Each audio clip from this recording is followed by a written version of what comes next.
From the Ticats Audio Network, this is Ticats Today with Steve Milton. It's Tuesday, April 30th, and where did that month go? This is Ticats Today, and I'm Steve Milton. It's CFL Draft Day, and appropriately, I'm joined by offensive lineman Dayton Black, who was the Tiger Cats' first choice, 6th overall in last year's draft. We'll talk about what it felt like to get drafted by the Tiger Cats on that day. We'll talk about his surprise to not even be on the practice roster last year, but go directly to the active roster and start a game. And thirdly, we'll talk about a very terrifying incident he had just a couple of years before being drafted when he almost, or I shouldn't say almost, but could have lost his leg to amputation because of a serious bacterial infection. Hey, welcome, Dayton. So a year ago at this very time of day, you were a University of Saskatchewan Husky, and as a native of Brandon, Manitoba, a lifelong Blue Bombers fan. Then a few hours later, the draft happens, and it was instant Husky wee-wee. What do you remember about last year's draft day? Yeah, it was a wild time for sure. Like you said, I was a Bombers fan my whole life growing up. You know, I bled blue for 23 years or so, and that day was pretty wild. You know, waking up, just trying to keep normal, and it was a lot of emotions going on. You know, you're nervous. You know, I've been working for this my whole life. You know, so this is going to be my chance and whatnot. So yeah, just tons of emotions going on, and luckily I was able to spend it with my entire family and a bunch of my friends and a bunch of guys off the football team as well. So, you know, that made it all so much better, just spending it around and being with the people that mean the most to me and that I care about. What was that like when your name was announced? Did you get a call before? How does it work? Did you get a call right before they announced that they were taking you, or how does that work? Yeah, so Coach O there and all the staff in the room there, they called me 3 to 4 minutes before the announcement was made by Commissioner there. And yeah, it was pretty silent coming up. You know, Hamilton brought me out on that visit there and did some physicals and stuff. So, you know, if I was having a chance in the first round, I thought I was going to be with Hamilton. So when that pick came around, you know, it was pretty nerve-wracking in the room, just hoping to hear or get that phone call. And yeah, hearing Coach O's voice through that phone and saying, "Hey man, we're going to take you here," and stuff. It was pretty surreal moment, you know, feeling that like all that hard work over countless years actually coming true and stuff. Okay, I'm going to remind our viewers and our listeners here, Dayton, that the Ticats used a pick that they obtained in a swap of draft positions with Calgary for the rights to negotiate with Bo Levi Mitchell, who's now your quarterback. Yeah. Now, a lot of that kind of thing goes on during and just before draft day. You were the second offensive lineman taken in last year's draft behind Dante Bull, I think, who went number 1 overall. And despite playing only one full season at your what was eventually your final U Sports position, which was left tackle. You can probably give us some insight into what everyone who's projected to be in the first round is feeling right now. What is today like for them? Like, I would assume that most people, there's probably about 15 people that think they have a shot at first round, or maybe more. I don't know. What's it like for them right now?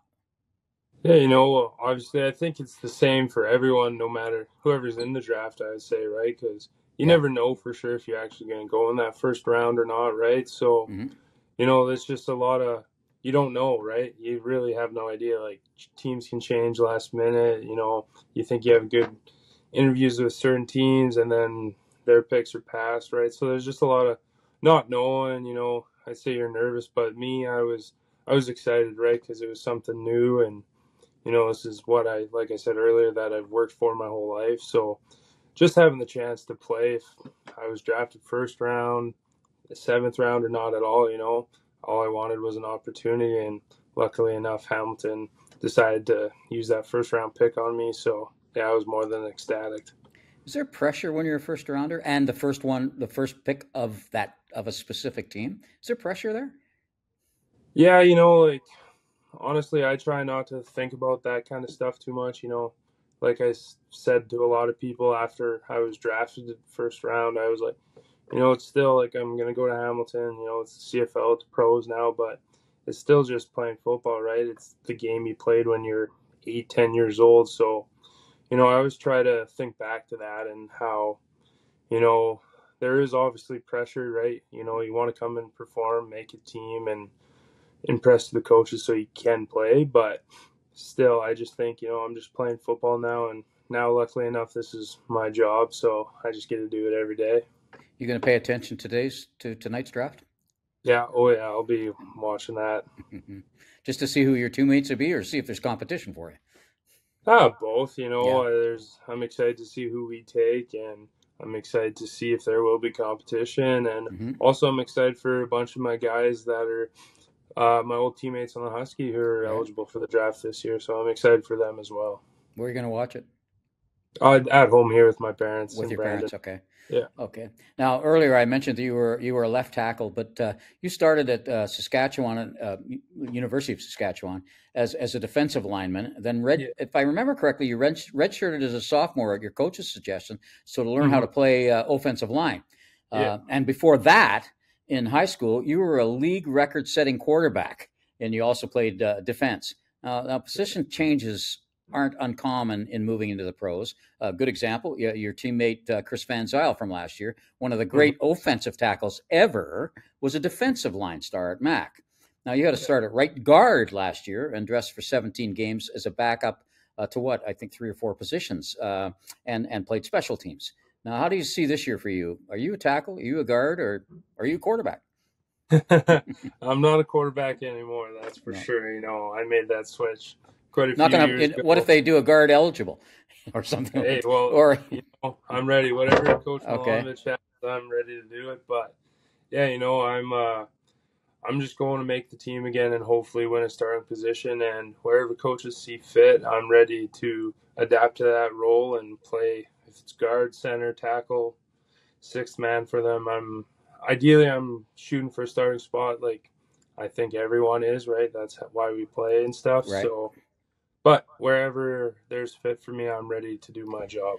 You're speaking to us today from Saskatoon, where you're, I'm assuming, just finishing your off-season workouts and ready to come to camp. But there's a big difference in what's required body-wise between. Now, I realize you probably won't go to center, but you have to be able to play it in case, as you said, if you're the sixth man. But the body types, not body types, but maybe weight and size are, and you can't do anything but your height, but in terms of girth and those kinds of very different at tackle and center and even guard, right? So how do you work that out? Who are you coming in as? Like what? Yeah, I've always my whole life I've always been an athlete. I like to say I grew up playing every sport I could, so having that background and just my athleticism, I believe I'm able to transition seamlessly between each position, and I feel comfortable at my weight and height that I can play any position that's needed. Remind us of that weight and height again, please. Right now I'm 6'6", weighing in around 310. Whoa. If I stand close to you, I'm not seeing the sun, am I? So, one of the reasons you played only 1 year at left tackle in U Sports is that 3 summers ago, you had a close call with a very bad bacterial infection, which could have cost you your leg. I think they even spoke of that at one point, that they might have to amputate below the knee. I'm not sure too many Tiger fans are aware of that story. Can you give us the details of that, if you don't mind, unless it's too painful to recall? Yeah, no, for sure. It was, I just got an infection in my leg. I don't know. I really noticed that couldn't really walk. We were out of my uncle's farm. We were building a garage for him, doing all the concrete and stuff. And nothing wrong. A couple days go by, and then just the one day I woke up, knee was swollen, couldn't really walk on it. And, being stubborn, I didn't obviously want to go in because we were still working and stuff. And mom, as mom should, she makes me go in, and we rush in and see my family doctor. They do a couple tests and whatnot, and they still don't know much, and they don't tell me much. So they rush me just to the emergency center here in Brandon.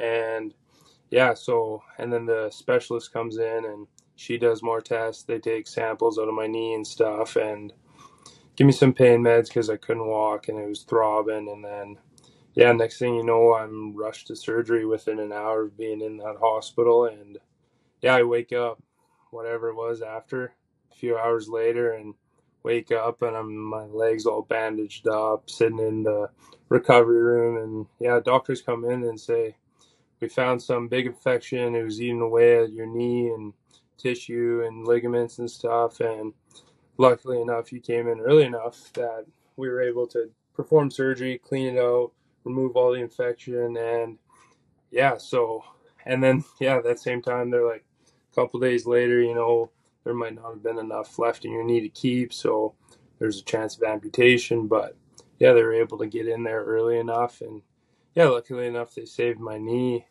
And yeah, it was pretty crazy. I was stuck in the hospital there, like recovering because I was on heavy antibiotics and stuff for 14 days or so.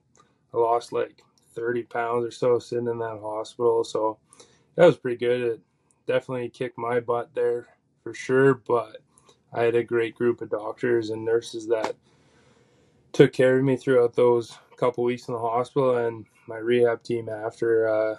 Yeah, luckily enough, I was able to return to football seamlessly, full walk. I have no problems with it. And yeah, luckily enough, I was still able to get drafted. Well, I've got Mother's Day coming up. I guess, I'm sure you thank your mom every day for Oh, yeah. essentially saving your leg. I think Yeah. in hindsight. So when we spoke last year, just moments after you were drafted, you were prepared, and I think actually expecting, uh, if I remember correctly, our conversation to return to Saskatchewan for another year of university ball seasoning. It was a veteran line that you were trying to break into, even as a backup, but that's not the way it turned out. You were in uniform 18 times last year and got a start, as I mentioned, in Montreal at guard. Backed up all as you mentioned, four positions there. Looking back, were you a little surprised that you made the run? No, you didn't have to go on the practice roster necessarily. Hmm. Yeah, I do believe in myself, and I always thought I could make a team my first year out of university. But coming to the draft, obviously, we had a couple shoulder issues with my shoulder. We had some problems there, right? So there was a lot of uncertainty if I was going to need surgery or not, and if I was going to be able to play that full season, or if we would go back to school and rehab it there. So yeah, we didn't obviously know a lot going in, right? What training camp would be like, but yeah, Claire and all the athletic therapists with the Ticats, they really worked with me, and the coaches were very understanding, giving me the time to be prepared for the season, obviously, right? So, and then just making it through training camp, and yeah, they all said it looked good, and they're happy with how it was, and they said I was cleared to play, and yeah, we never looked back after that, and it was nice to be able to actually make the active roster and not just practice and stuff. So I was more than grateful for that and everything they've done for me. And maybe 5-6 weeks later, you end up starting your Hmm. first game in the CFL. Must have been a moment. Yeah, it was. Yeah. It's pretty crazy. You never think that those days are going to happen, and it's a dream I've always had. So being able to actually fulfill that and start a game in the CFL was pretty amazing. Didn't really get a take it all in during the season because it's a lot different than university, right? Playing 18 Mm. to 20 games compared to 8 games in university, right? So, but now looking back on it, yeah, it was an amazing feeling, and just I'm proud of myself to be able to do that and say I've played. And finally, Dayton, by tomorrow morning, the new cohort of national draftees will be known. Now, some likely will be picks for down the road, as happened in this morning's global draft, when both picks are guys that are probably future type players, and that's probably going to Hmm. happen in the national draft as well. But for those that are drafted by the Ticats and who will report to training camp for the first time, what advice would you give them? Yeah, just be prepared. You're going to work now, and like this is a full-time job, so we do nothing but football, and it's not university anymore. We're playing against grown men and guys that have played in this league for 8 to 15 years, right? It's a lot different than playing the 18 to 20-year-olds that everyone's used to in university and high school. So Yeah, just enjoy it, have fun, and take the day in, but be prepared to work. Thanks, Dayton, and we'll see you at McMaster in a week and a half. And thank you, everybody, for spending this time with the Ticats Audio Network. Join us again for our next episode, and make particular note to tune in on Thursday for a special guest. This is Ticats Today, and I'm Steve Milton. This has been Ticats Today with Steve Milton. Catch it on Spotify, YouTube, Apple Podcasts, and anywhere else you get your podcasts.